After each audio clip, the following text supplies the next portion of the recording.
Assalamualaikum, what's up guys, welcome back to Yusuf Sembang Kari. So Chelsea menang, Man City terciduk 2-1.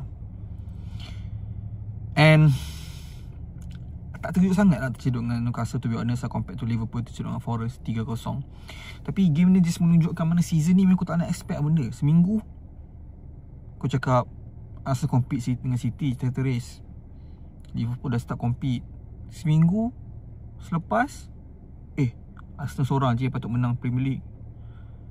Betul, tentang minggu baru Arsenal kena hati-hati dengan City. So aku tak nak komen panjang tentang harapan diorang title race ke apa, sebab aku rasa benda ni akan cepat berubah. Dan kalau kau tengok so far trajectory season ni, macam-macam boleh jadi. Arsenal drop dengan Sunderland, boleh jadi pun Arsenal drop dengan Spurs lah.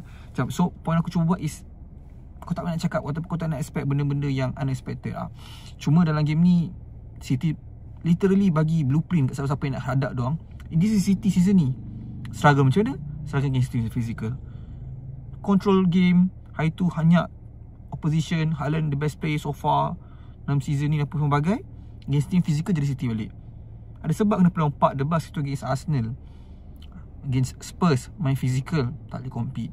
Arsenal main physical nampak the bus boleh compete. Dengan Newcastle lah, antara 3-3 team ni yang main physical, cuma City still dapat chance. And inilah persoalan terbesar yang masalah City yang kita nampak season ni, and yang mana over reliant on Haaland membuatkan setiap kali dia dapat chance jadi macam ni. Kalau tak gol, siapa yang akan score? Walaupun aku tak nafikan foul on Foden tu sepatutnya foul, patutnya penalty, depends macam kau nak explain. Tapi okay, tak dapat certain games tak menjual happy pihak City macam mana selalunya. Okay, kita boleh terima, tak apa. Tapi kalau bukan Haaland yang nak finish, ni bukan injury Haaland. Kalau Haaland injured lagi jam kan. Sebab Haaland tak ada, macam tak ada solution. The all lain tak boleh nak convert pada goal. And Mamush tak digunakan, bawa keluar Cherki. Terus Newcastle nampak lagi selesa defensive wise.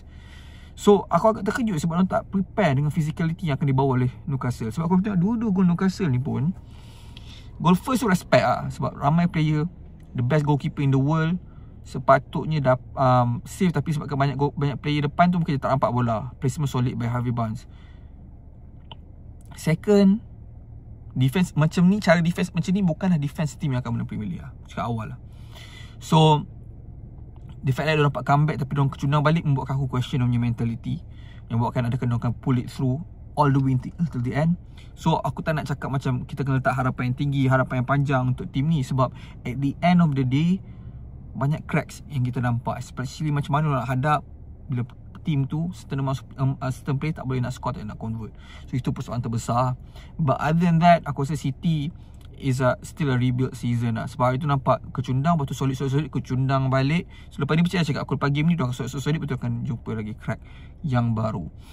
So yeah, sadap lah dekat Newcastle, sebab aku tak expect diorang dapat henyak City. Tapi to be fair, stadium diorang ni mesti tempat yang paling susah dalam Premier League. Ada dengan Anfield, walaupun Anfield dah tak menakutkan sekarang sampai ke Forest beli ciduk diorang macam tu but still kau kena bagi respect kat diorang ni sebab dia punya fanbase sangat-sangat menakutkan lah, in terms of kalau kau nak main away ground dekat Newcastle. So diorang boleh Livramento Hall 2 ni memang step up lah. Diorang memang bantu gila attack Newcastle, membuatkan City tak boleh handle diorang. And Bruno Gomes kerakusan dia minyak aku pada Bruno Fernandes, but aku lebih rate dia in terms of physicality tu lah. Team City ni masalah dia tu dia tak physical enough.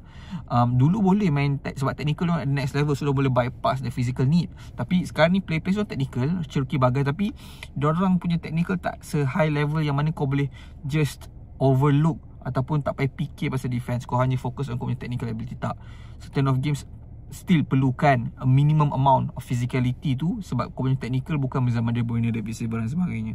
But yeah, on to the next game. Tak perlu nak overset, over complicate macam Liverpool ke apa, sebab diorang bukan krisis macam Liverpool punya krisis. Dan juga Arsenal tu menang lawan Spurs. So macam-macam boleh jadi dalam satu game, but we'll see on to the next game lah.